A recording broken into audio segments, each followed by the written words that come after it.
Hey everybody, the purpose of this video is to clear up some stuff regarding the pyramid with the eye on the dollar bill.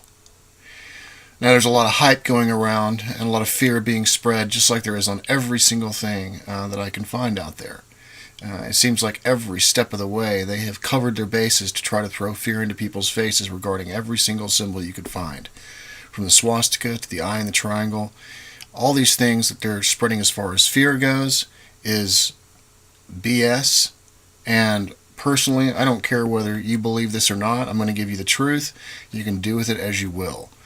The eye on the pyramid goes back a long time, and it goes back all the way to ancient Egypt. It has nothing to do with top-down compartmentalization and the Illuminati and all this kind of crap. Okay? So what you take with this and what you do with it, that's totally up to you. But I'm going to give you the truth anyway. First of all, we need to understand what it originally meant. And from In Fetish to God in Ancient Egypt, the renowned Egyptologist Sir E. A. Wallace Budge wrote, "The group of wedges which we read Asari, the first has the well-known meaning of tent or dwelling or resting place, and the second has the meaning of eye and is placed inside the sign for tent. The two signs by which these are transcribed in Egyptian are a seat and a throne and an eye. Now the sign is followed in the text by two cuneiform characters. These form a title of Asari and are read in Sumerian Lu Dug, and they mean good man or being. Thus we have Asari, the good being, but we find in Egyptian texts that one of the principal titles of Osiris is Un-Nefer, the good being. And it seems clear in this Egyptian translation of the cuneiform characters meaning good man or being. Thus there is little doubt that the Egyptian Asar, which is Osiris, is the equivalent of the Babylonian Asari.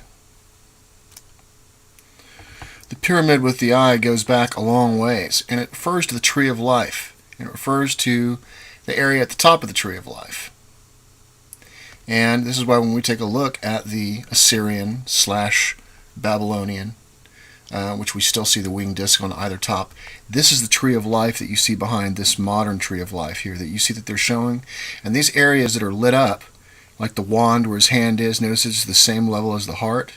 Notice where his finger is, it's pointing to one vertebrae, and where his finger is pointing to is another vertebrae, and these pine cones, these are all vertical representations of what occurs at these different areas. This down here is the root. And so you have an eye that fits. You see the circle of this guy is the same size as the circle of these on the tree of life here. This represents the crown, and it represents that eye that sits at the top of the tree of life. The pyramid and the eye, which happens to be the third eye, and a king's chamber happens to be where the pineal gland is located, this is the representation of what the pyramid is. I've set a tent in the sky for the sun. I've pitched a tent for the sun. His face shone like the sun. That's what this is all about. The pyramid is the tent. The tent is the area that covers the head. Now there's more on the alchemical art. If you take a look at the old alchemical art, you'll see the same stuff. This is the tarot card Hermes. You notice this blue hat that he's got on? That's Yod. That's what you see right here. And that's exactly what you see on the tetragrammaton. When you stack it, it actually becomes like a human. This is what we see in the Jewish mysticism. Yod right here, if you notice right here, it's placed inside the triangle, which is the head, which is placed inside the triangle, which is the tent that contains the eye inside of it. And if you take a look at the tetractys here, you can see the same thing. If you follow the angle down this way, you can see the same stack right here that you see right here. Head is at the top. This is where the head is. And if you go down this guy right here, you'll see that these different areas correspond to those various areas of his body. And so when we look at the dollar bill and the pyramid, what it's referring to is the exact same thing. This is the eye inside of the top of the capstone, which represents this area right here. This is the tetractys.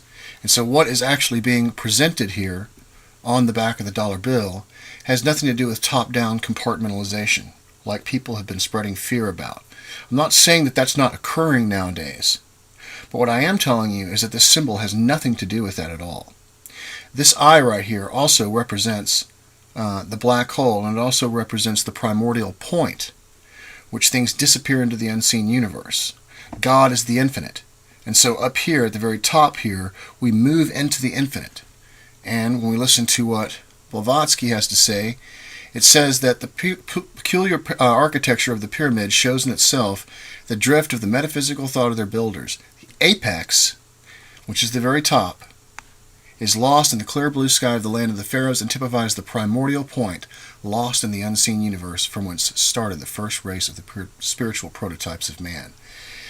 This triangle right here that you see is the area of the pineal gland.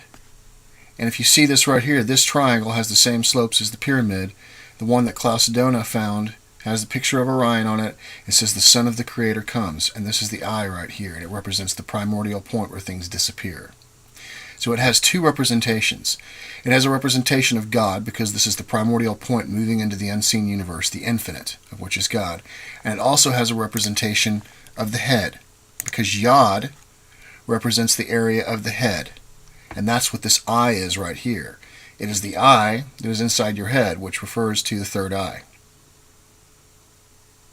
So anyway, so that is the real esoteric meaning of the pyramid with the eye on the back of the dollar bill.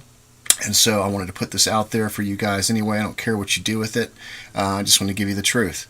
And this is the truth, and it can be cross-referenced on all kinds of texts as far back as you want to go. It's the eye of providence. It is the Ancient of Days. It is Osiris. It is all of the other ones, like the winged disc and stuff. It's the same thing, same representation. Because Osiris, Asar, is the same thing as Asari, and it's the same winged disc that we see. It points to the same area and everything, but it also represents the inside. When you make the inside like the outside, like we see in Hermetics, because the universe on a macrocosm level is like man. This area represents the head, and this is where Yod sits. It's right inside of the triangle at the very top. So you guys take care, and I'll talk to you soon.